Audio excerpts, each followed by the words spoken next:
মেয়েদের চুল বিক্রি করা হারাম, কাবিরা গুনাহ।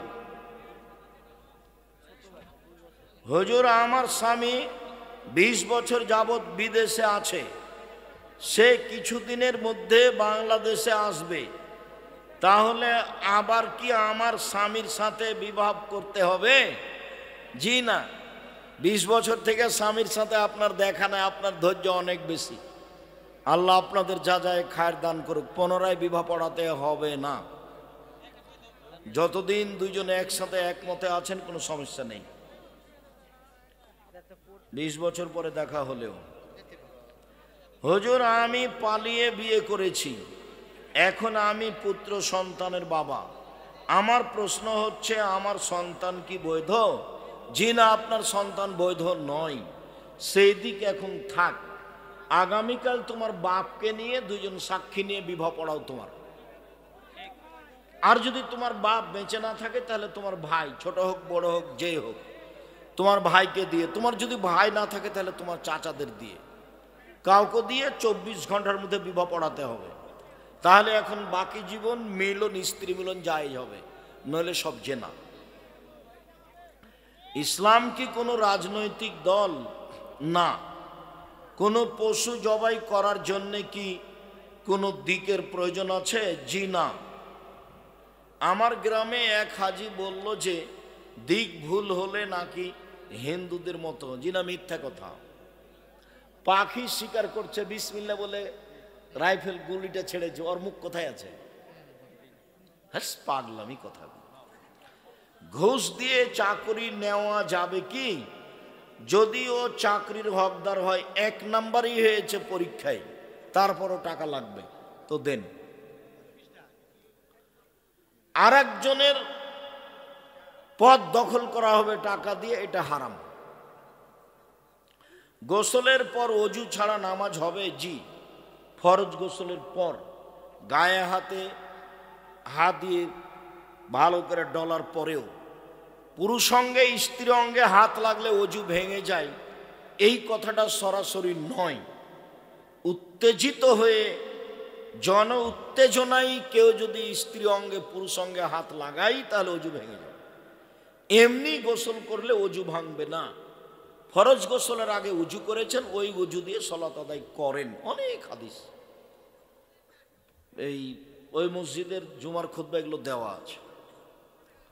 দেনমোহর পরিশোধ ছাড়া বিয়ে যদি বৈধ না হয়, তাহলে তাদের জন্ম দেওয়া সন্তান কি? কে বললো তোমাকে দেনমোহর ছাড়া বিবাহ বৈধ? কোনো সমস্যা নেই, খালি ওর বাপকে থাকতে হবে 2 জন সাক্ষী। কাকে থাকতে হবে? মেয়ের পিতাকে থাকতে হবে, আর 2 জন সাক্ষী। মেয়েদের বিভিন্ন সরকারি চাকরি, যেমন পুলিশ টুলিশের চাকরি মেয়েদের জায়েজ নয়, হারাম। হুজুর, আমি শ্বশুর বাড়ি থেকে 1 লক্ষ টাকা যৌতুক নিয়েছি, সেই টাকা আমি আমার সংসারের কাজে লাগিয়েছি। আমার প্রশ্ন হচ্ছে, আমার রুজি কি হালাল? এই টাকাটা হারাম, ফেরত দাও তুমি, আগামীকাল থেকে শুরু করো, ফেরত দিতেই হবে। হিন্দুদের কোনো অনুষ্ঠানকে কেন্দ্র করে শ্বশুর বাড়িতে দাওয়াত খাওয়া হারাম, কাবিরা গুনাহ। বিয়ের সময় গায়ে হলুদ, বিয়ের গেট আটকানো। গায়ে হলুদ দিতে পারে ওর মা দিবে, ওর ফুফু দিবে, ওর খালা দিবে, বোনেরা নয়, ভাবিরা নয়, খালা তো বোনের হয় না। গায়ে হলুদ দিতে পারে। কে দিবে ওর গায়ে হলুদ? ওর মা দিবে, ওর খালা দিবে, ওর নিজের বোন দিবে, ওর দাদি দিবে, ওর নানি দিবে, ওর ফুফু দিবে, দিতে পারে। বাকি যেগুলো গেট ঘেরা কি করা, সব হারাম, একটাও জায়েজ নয়। 10 বছর বয়সে 10 বছর বয়সের ঊর্ধ্বে কোনো বালেগ ছেলে সন্তান ফরজ সালাতের ইমামতি করতে পারবে? 6-7 বছরের ছেলে ইমামতি করতে পারবে। 6-7 বছর, বুখারী মুসলিম। 6 বছর বয়সের ছেলে ইমাম, বুখারী মুসলিম। 2 সিজদার পারবে, জান্নাওয়ালা হলে পারবে। 2 সিজদার মাঝখানের দোয়া, আল্লাহুম্মা গফিরলি ওয়ারহামনি ওয়াজবুরনি ওয়াহদিনি ওয়ারযুকনি, হাদিসটি নাকি জয়ীফ, না হাসান, চলবে। 3 বছরের ছোট মেয়ে বাচ্চা কি বিবাহের অনুষ্ঠানে যেতে পারবে? 3 বছরের ছোট মেয়ে যেতে পারে তো, ছোট মেয়ে। সেটা তো এই যে ঢং করে বেড়াচ্ছে যুবতী মেয়েরা, সেগুলো 3 বছর মেয়ে যাবে। স্বামী স্ত্রীর সংসারের মধ্যে রাগ বশত তালাক দিলাম 3 বার বলেছে, তাহলে কি হবে? জি, তালাক শব্দ উচ্চারণ করলেই তালাক হবে। রাগ করে করুক, তৎ করে করুক, হাসি মজাক করে বলুক, বউকে বলছে খুশি, আয় তোমাকে তালাক দিয়ে দিলাম, মজাক করে বলছে তালাক হয়ে গেছে। তালাকের চূড়ান্ত তালাক মজাক ও তালাক, মুখ দিয়ে বের করলি তালাক। তবে যদি বলে তুই ছেড়ে তুই চলে যা, তোকে রাখবো না, তুই বুঝতে পারিস না কিলে তোকে রাখবো কিনা, এগুলোতে তালাক হবে না। মৃত ব্যক্তির বাড়িতে নির্ধারিত তারিখে কোরআন পড়া হারাম, কাবিরা গুনাহ, তওবা করতে হবে। শিক্ষক ছাত্র সবাইকে কোরআন পড়িয়ে দিয়ে নেকি বার বাপের কবরে দিয়ে দিবে, বাহ ধর্ম পাগল হয়ে গেছে। যে করছে এগুলো সে ফাঁকে পড়েছে, পাগলামি। তো আপনি নিজেই বাপের জন্য বলেন আল্লাহ আমার বাপকে মাফ করো, এটা অনেক বড় কথা। আপনি নিজে আপনার বাপের জন্য ফকির মিসকিনকে দান করেন, অসহায় পুরুষ নারীকে কাপড় দিয়ে দেন। স্বামী স্ত্রীর সংসারের মধ্যে রাগের মৌসুম হয়েছে। সরকারি মনের মতো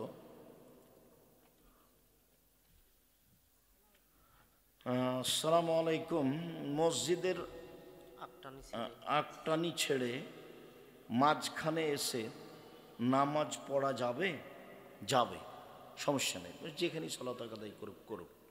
আব্দুল্লাহ ইবনে উমর একবারে প্রথমে মসজিদের প্রথমেই ঢুকে শুরু করতেন, আবার আগে গিয়ে আবার দুরেকা, আবার আগে গিয়ে আবার দুরেকা।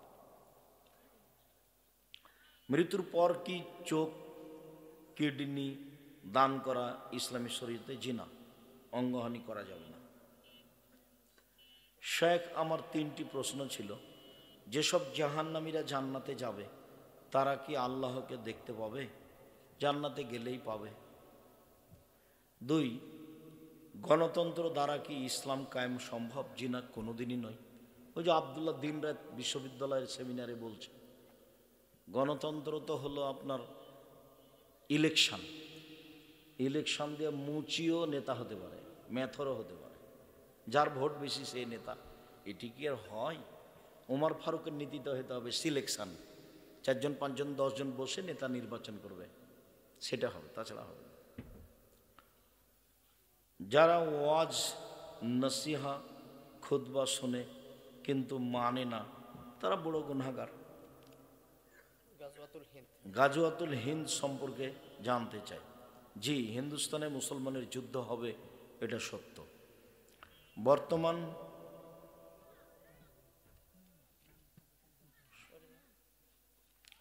হুজুর, আমি কি আমার চাচাতো বোনের বেটিকে বিবাহ করতে পারবো? হ্যাঁ পারবা, যদিচ চাচাতো বোনের বেটি তোমাকে মামা বলে, তুমি তো চাচাতো বোনকেই বিবাহ করতে পারো। তোর মাকেই করা যায়, তোর বেটিকে করা যাবে না? এই নিয়ে একটা গন্ডগোল কোথায় দেখেছিলাম, মানে হবে না বলেছে, কে যে বলেছে, বলছে ভাগ্নিকে বিবাহ করা যায়। আরে ভাগ্নির মাকেই তো করা যায়, চাচাতো বোনের সাথে বিবাহ জায়েজ নয়? চাচাতো বোন, মামাতো বোন, খালাতো বোন সবার এক সিরিয়ালে আছে, তো ওদের বেটিও যায়। ভাগ্নি তো এটা স্বাভাবিক গতি এদেশের, যাবে। ওর নিচে উঠো তো। নিজের বোন চলবে না, ভাইয়ের মেয়ে চলবে না, বোনের মেয়ে চলবে না। ভাইয়ের মেয়ে, তার মেয়ে, তার মেয়ে, নিচে সব হারাম।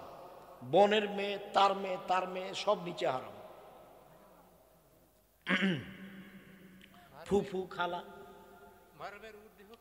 জি হ্যাঁ, আপনগুলোর নিচে উপরে সব হারাম। আসসালামু আলাইকুম শায়েখ, রাষ্ট্রে কি নামাজের আগে ইসলাম প্রতিষ্ঠা করা ফরজ? সলাতের আগে কিছু আছে।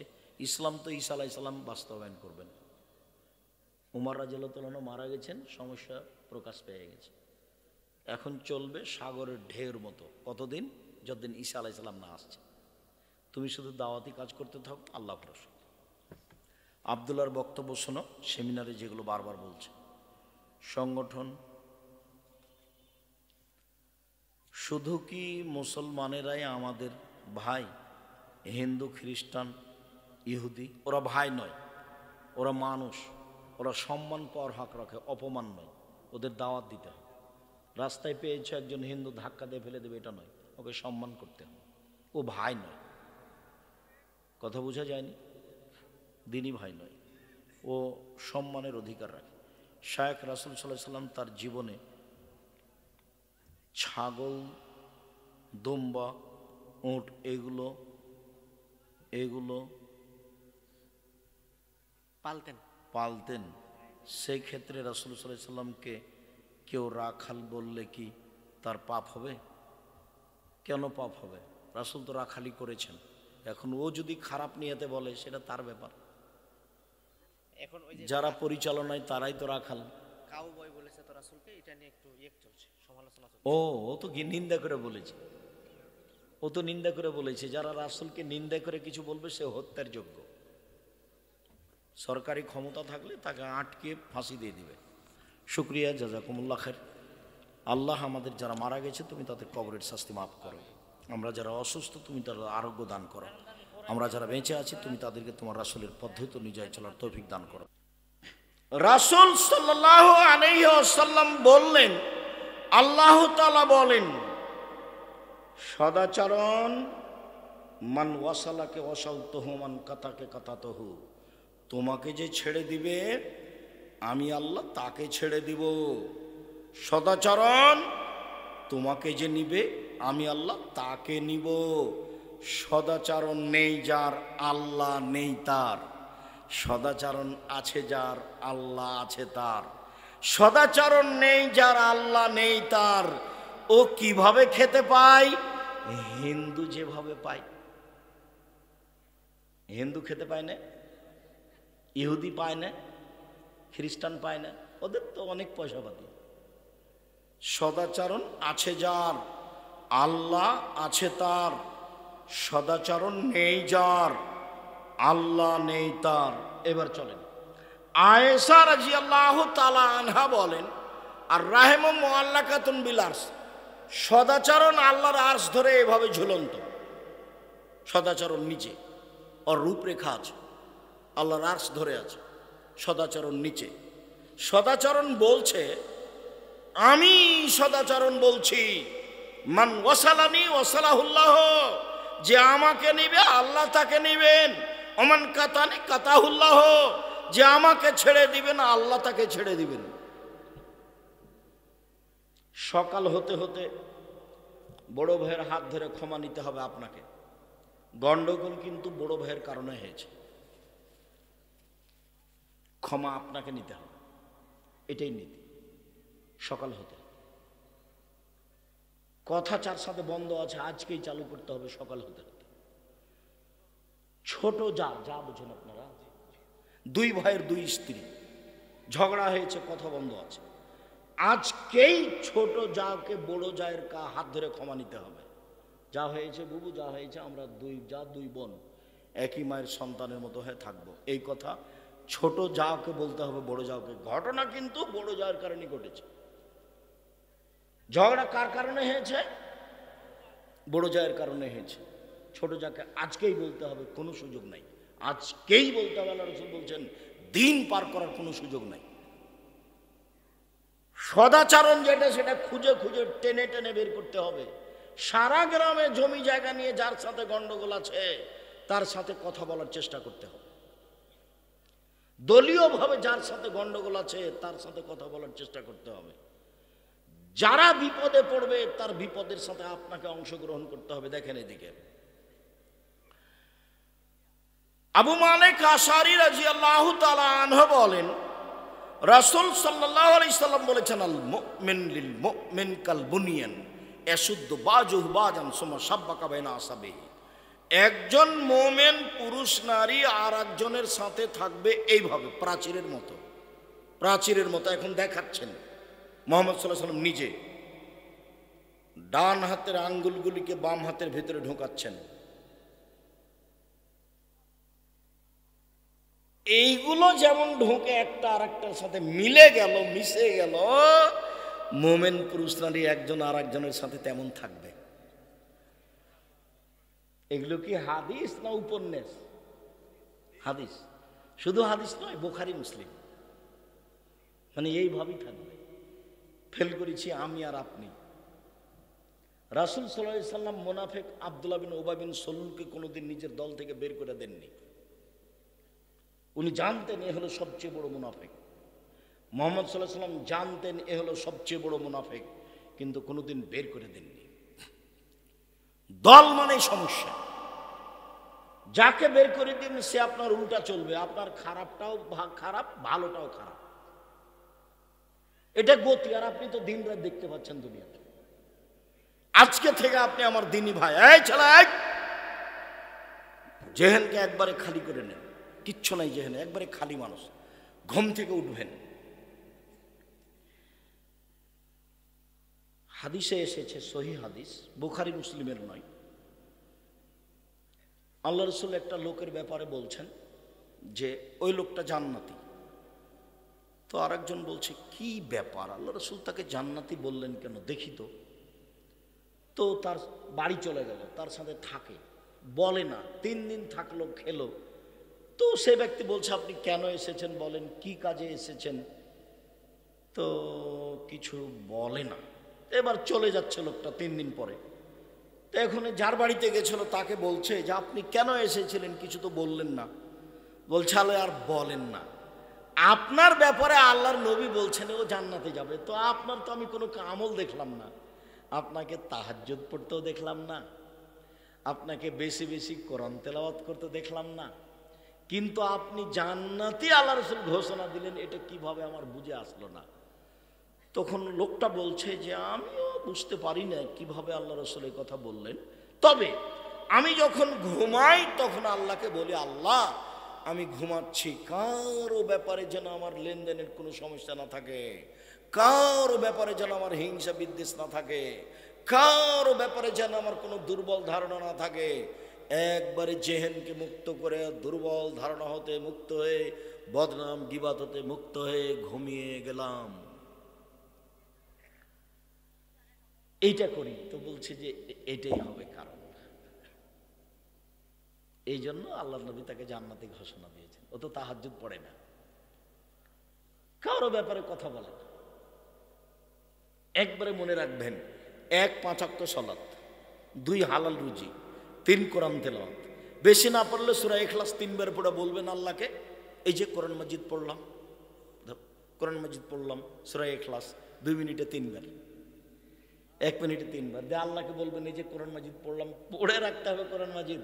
কোরআন মাজিদ যদি বিচারের মাঠে উল্টা চলে যায়, কঠিন অবস্থা, উল্টা যেতে পারে। না পড়লেই যাবে। বুঝে পড়েন আর না বুঝে পড়েন, পড়াই লাগবে। নেকি এটা ভিন্ন জিনিস, বিচারের মাঠে আপনার পক্ষে কথা বলবে, এটা হলো জোরালো জিনিস। যারা রাতে সূরা মুলক পড়ে ওদের জান্নাত, কবরে শাস্তি হবে না।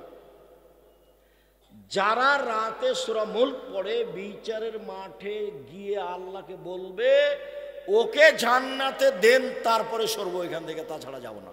বলে ওই 3টা মেয়ের মতো হয়ে যাবে সূরা মুলক।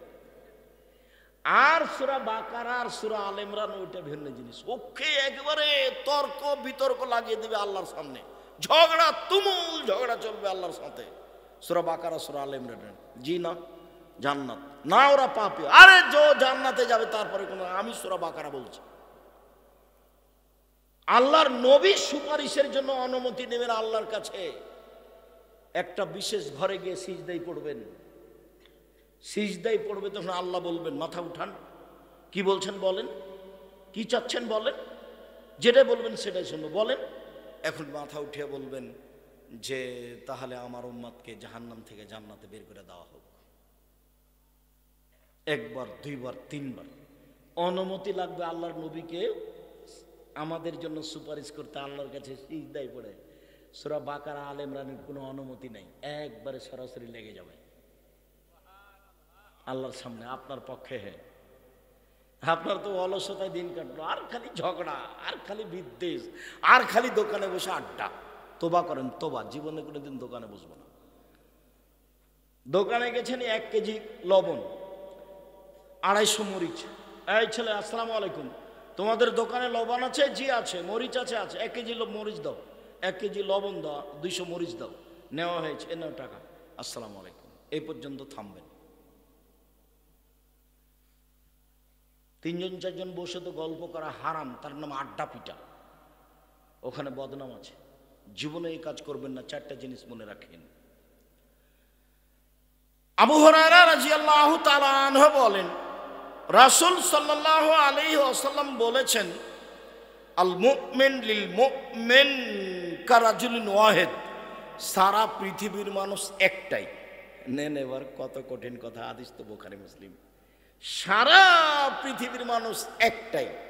ইনিস্তাকা আইনু ইস্তাকা কুল্লহু। চোখ ব্যথা করলে সব শরীরে ব্যথা বোঝা যায়। আপনি বিপদে পড়লে আমিও বিপদে পড়েছি, তাই তো আমি মুমিন। বারবার বলছি, ভাইজান কি হবে, কি করতে চাচ্ছেন, কি করা যায় বলেন।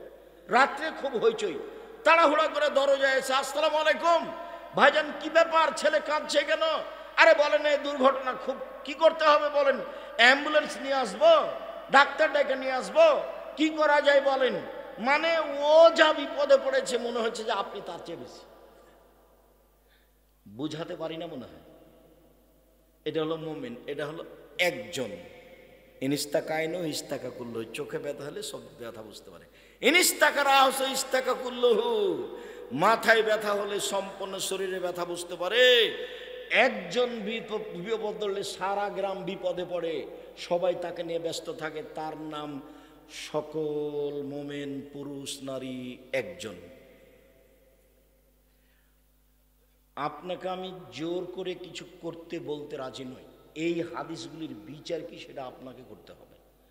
আপনি তো ভাত খেলে, মাছ দিয়ে ভাত খেলে কাঁটা ফেলে খান, এই বুদ্ধি তো আছে। কাঁটা সহ খান কি? কাঁটা ফেলেই খান, তো এই বুদ্ধি তো আছে। তো এই হাদিসগুলির সারমর্ম কি? ওই যে মাস ঝগড়া চলছে, ওর সাথে যে কথা বলেন না, আর বারবার বলছেন ও যে রাস্তা দিয়ে হাঁটে ওই রাস্তা দিয়ে আমি হাঁটি না। আর যদি রাস্তায় মুখামুখি হয়ে যায় তাহলে ওই দিক দিয়ে যায়, ওই দিক দিয়ে যায়, ওই দিক দিয়ে যায়, দেখাই করে না। বিমানবন্দরে দেখা হলে ওই দিকে বসে থাকে, একজন আর একজনের সাথে দেখা করে না। কত যে দৃশ্য আমার চোখের সামনে আছে দীর্ঘদিন থেকে। 90 সাল থেকে মাঠে আছে। 88 আগস্টের 20 তারিখ রোজ বুধবার বিকাল 3টে থেকে শিক্ষক। 88 আগস্টের 20 তারিখ রোজ বুধবার বিকাল 3টে থেকে শিক্ষক। 90 সাল থেকে আপনাদের দরজায় দরজায় ঘুরি। কোনো স্বার্থ নিয়ে ঘুরি তা আমার মনে বলে না। আমি রাতে জামিয়া সালাফের ব্যাপারে আল্লাহকে বলি যে আমার দিয়ে জামিয়া সালাফের ক্ষতি হোক, এটা আমি চাই না। এমন কোনো কর্ম করতে চাই না যেটাতে জামিয়া সালাফের ক্ষতি হবে। আমি চাচ্ছি জামিয়া সালাফিয়া দিয়ে এদের মানুষকে শিক্ষিত করো, যে বিদ্যা দিয়ে তোমাকে চিনবে, তোমাকে জানবে, তোমাকে বুঝবে, তোমাকে মানবে। এটাই আমার লক্ষ্য উদ্দেশ্য। আমি অন্য কিছু চাইনি, আমার কোনো স্বার্থ নেই। তোমাকে চিনতেই হবে যে কোনো মূল্যে। এই দেশের মাটিতে পৃথিবীর বাঙালিকে জামিয়া সালাফিয়ার মাধ্যমে তোমাকে চিনতে হবে। এইটা তুমি ব্যবস্থা করে দাও। তুমি সর্বশক্তিমান, তুমি আজিজ পরাক্রমশালী, তুমি কাবির, তুমি শক্তিশালী, সব কিছু করতে পারো। কাদির, তুমি ক্ষমতাবান। ফাআলুল লিমা ইউরিদ, যা ইচ্ছা তাই তুমি করতে পারো। তোমাকে ভালোভাবে চিনি, তোমার কোনো শরীক নেই। জেনে শুনে চিনেই বলছি তোমাকে, তুমি তোমার ক্ষমতা দিয়ে সব সমস্যা দূর করে দাও। ভুল ত্রুটি থাকলে নিজেকে সংশোধন করে দাও। পাপের জন্য বলবেন আমি বড় অপরাধী, আমি বড় গুনাহগার। তুমি বড় দয়াবান, তুমি বড় রহমান। তোমার কাছে ক্ষমা ভিক্ষা চাই, তুমি ক্ষমা ভিক্ষা দাও। তাকওয়া ভিক্ষা দাও, ইজ্জত সম্মান তোমার কাছে ভিক্ষা চাই। এইগুলি ভিক্ষা দিয়ে আমাকে সম্মানিত করো। স্বীকৃতি দিবেন পাপের, ক্ষমা চাওয়াটা পরে। ইউনূস আলাইহিস সালাম অন্যায় করে চলে গেলেন জনগণের কাছ থেকে। শেষ পর্যন্ত নৌকাতে টিকতে পারলেন না, নৌকার মালিক তাকে পানিতে ফেলে দিলেন, মাছ খেয়ে নিল। এখন ইউনূস আলাইহিস সালাম বলছেন, লা ইলাহা ইল্লা আনতা সুবহানাকা ইন্নী কুনতু মিনাজ জালিমিন, তুমি ছাড়া কোনো মাবুদ নেই, তোমার পবিত্রতা বর্ণনা করি, আমি অপরাধী। ক্ষমা চাইলেন কোথায়? ক্ষমা তো চাইনি। দাউদ আদম আলাইহিস সালাম তো ক্ষমা চাচ্ছেন, রব্বানা যালামনা আনফুসানা ওয়া ইল্লাম তাগফির লানা ওয়া তারহামনা লানাকুনান্না মিনাল খাসিরিন। আমরা দুজন ভুল করেছি, তুমি যদি আমাদের ক্ষমা না করো, তুমি যদি আমাদের দয়া না করো, তাহলে আমরা দুজন ক্ষতিগ্রস্ত হব। স্বামী স্ত্রী বলছে। মুসা আলাইহিস সালাম এক থাপড় দিয়ে একটা মানুষকে বেরে বলছেন, রব্বি ইন্নী যালামতু নাফসি ফাগফিরলি, প্রতিপালক আমি ভুল করেছি, আমাকে মাফ করো। ইউনূস আলাইহিস সালাম এগুলো বলছেন না, লা ইলাহা ইল্লা আনতা, তুমি ছাড়া কোনো মাবুদ নেই, তোমার পবিত্রতা বর্ণনা করি, আমি অপরাধী। আল্লাহ বলছেন, আমি তো ইউনূসকে বিপদ থেকে বাঁচিয়েছি। যদি ইউনূস এই দোয়া না পড়তো, তাহলে ইউনূসকে আমি মাছের পেটে কিয়ামত পর্যন্ত রেখে দিতাম। ইউনূস নয়, পৃথিবীর যে কোনো পুরুষ নারী যে কোনো বিপদে পড়ে এই দোয়া পড়বে, আমি আল্লাহ তাকে বাঁচিয়ে দেব। এ কথা আল্লাহ বলছেন, এ কথা নবীও বলছেন। এ কথা আল্লাহ বলছেন, এ কথা নবীও বলছেন। যে কোনো বিপদে পড়বে বলবে, আমি তাকে রক্ষা করব। সম্মানিত দিনী ভাই বোন, ইবাদতের জগতে সবচেয়ে দামি ভারী ইবাদত হলো সদাচরণ। আরেকটা ভারী আছে, তবে সবচেয়ে ভারী নয়, তবে ভারী।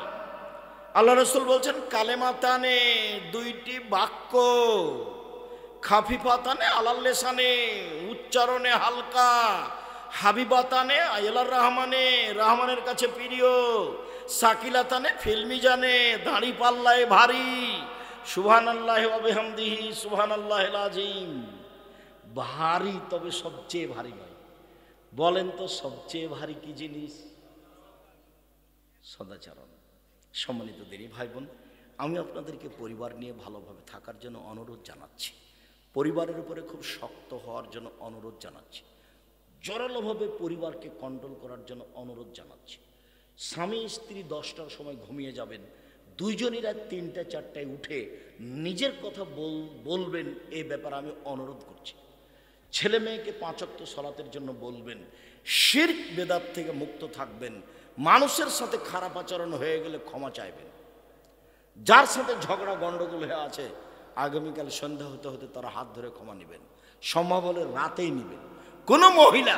কোনো মহিলার সাথে কথা বন্ধ করে থাকতে পাবে না। মায়ের সাথে বেটি, বেটির সাথে মা, বোনের সাথে বোন, ভাইয়ের সাথে বোন। জমি নিয়ে গন্ডগোল হয়ে গেছে, ভাই বোনের সাথে কথাই বলে না, বোন ভাইয়ের সাথে কথা বলে না। এটা আবার জয়পুরহাট। আব্দুর রাজ্জাক সাহেব, জয়পুরহাট মানে কি বললেন? কেন কি বললাম? মানে জয়পুরহাট মানে লালমিহাট, নীলফামারী, কুড়িগ্রাম, পঞ্চগড়, ঠাকুরগাঁও, গাইবান্ধা, জয়পুরহাট, বগুড়া, এরা বোনকে জমি দেয় না। আপনি যেভাবে বললেন সেভাবে নয়, এক চাটিয়া দেয় না তা নয়, অনেকেই দেয় না। হ্যাঁ ঠিক আছে, অনেকেই দেয় না, বেশিরভাগই দেয় না।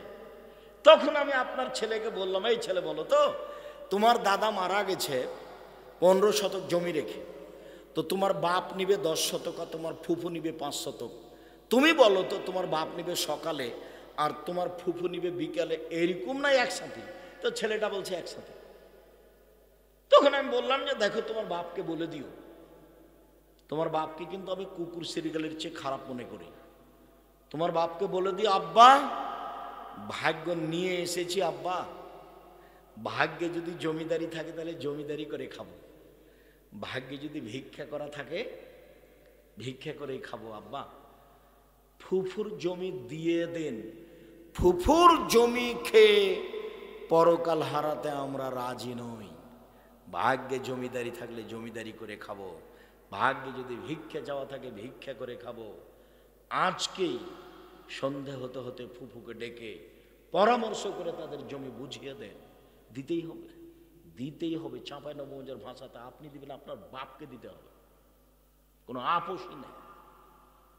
আপোষে বোনের সাথে এমনটা আপোষ করতে পারেন যে এটা তো আমার ভিটা বাড়ি, তো এটা তো আব্বার ভিটা, এখানে তো আমি আছি, আমার 3-4টা ছেলে মেয়ে, তুই তো জানিস, তো তাহলে জমি জায়গার ব্যাপারে তাহলে আবাদিগুলো দিতে একটু পরামর্শ করে, ঠিক আছে ভাই তুমি যেখানে ভালো মনে করো সেখানে দাও না, ঠিক আছে আমি আবাদিগুলো তোমাকে একটু বেশি দিয়ে দিচ্ছি। এটা সমন্বয় করে, বোনের সাথে সমন্বয় করেন, কোনো কথা নেই। না দিয়ে সমন্বয় করবেন না, দিয়ে সমন্বয় করবেন। দিয়ে এসেছে, জমি চেয়েছে, এসেছে, তুমি আগে তুই বাড়ি থেকে বের হ, তারপরে কোনো কথা। জমি চেয়েছে সেই জন্য সম্পর্ক বন্ধ হয়ে আছে। সদাচরণ আছে এগুলো, দল করলে সদাচরণ টিকবে না, সংগঠন করলে সদাচরণ টিকবে না, মারামারি করলে সদাচরণ টিকবে না, ঝগড়া করলে সদাচরণ টিকবে না, হিংসা করলে সদাচরণ টিকবে না। হিংসা হিংসা আমার দোকান ফিরোজের দোকান পাশাপাশি, খালি মানুষ এসে ফ্রিজের দোকানে জিনিস নেয়, ফ্রিজের দোকানে জিনিস নেয়। কিছুক্ষণ পর একটা লোক আমার কাছে এসেছে, তখন আমি বলছি ওখানে যান কেন, ওখানে যান কেন, জানেন না 10 টাকার জিনিস 20 টাকা ধরে, এর নাম হিংসা। তখন সদাচরণ থাকে না। আপনারা আমার দিনী ভাই বোন, আমি আপনাদের ভালোবাসি, আমরাও মানুষ। আল্লাহর কাছে গভীর রাতে বলছি, আল্লাহ আমাদের ভুল ত্রুটি তুমি মাফ করো। সদাচরণ দিয়ে যেন আমরা তোমার জান্নাত পেতে পারি, এই ব্যবস্থা তুমি করে দাও। তুমি আমাদের ভুল ত্রুটি মাফ করো, তুমি সর্বশক্তিমান, তুমি সব কিছু করতে পারো, তুমি আমাদের ভিতরে যে হিংসা জিনিসটা আছে সেটা দূর করে দাও। আমাদের ভিতরে যে আরেকজনের ব্যাপারে শত্রুতা, খারাপ, কষ্ট, দুঃখ, বেদনা আছে সেটা দূর করে দে, খালি করে দাও, ওকে ভালোবাসার ব্যবস্থা করে দাও, ওখানে যেন সকালে যেন সালাম দিতে পারি এ ব্যবস্থা করে দাও। তোমার দরবারে আলোচনা শেষে জোরালোভাবে দাবি দেওয়া রেখে আজকের আলোচনা এখানে শেষ করছি। ও বই আছে, আব্দুল্লাহর বই আছে আপনার ফিলিস্তিন, আর আব্দুল্লাহর বই আছে আপনার মিন্নাতুল বারি, বুখারীর ব্যতিক্রম ব্যাখ্যা, আর আলিতেসাম পত্রিকায় সবাই নিয়ে যাবেন। আর সদাচরণ আজকের বই বিষয় যেটা, সেটা হলো সদাচরণ। আর আব্দুল্লাহর আম্মার বই আছে কেন শিক্ষা বনাম জাহেলিয়াত, আরো কি কি বই আছে, অবরোধ বাসিনী আছে, বেগম রোকেয়ার ব্যাপারে যে বই লেখা হয়েছে অবরোধ বাসিনী, আমার দিনী বন্ধুকে সে বই নিয়ে যাওয়ার জন্য বলছি। জি, আর এই ছেলে মেয়ে আটমুল সালাফি মাদ্রাসায় পাঠাবেন। আব্দুর রাজ্জাক সাহেব আপনার নাম দেখিনি, আপনি আবার বলছেন যে মানুষের ভুল হতেই পারে। আসেন, বুখারী কবে দার্স চালু হচ্ছে, আমি আসবো ইনশাআল্লাহ। ছেলে মেয়ে পাঠাবেন এখানে, বগুড়ার ভালো। আর এই প্রতিষ্ঠানের জন্য যার যতটুকু সম্ভব সহযোগিতা করবেন, আপনার সহযোগিতা এই প্রতিষ্ঠান চলছে। আরে সবাই আমার হাতের বামে আসেন, টাকা না থাকলে একটা আল ইতেসাম পত্রিকা নিয়ে যাবেন। আর আজকের আলোচনা সদাচরণ বই আছে, দোয়ার বই আছে, 35টি হাদিস আছে হাত তুলে দোয়া করার।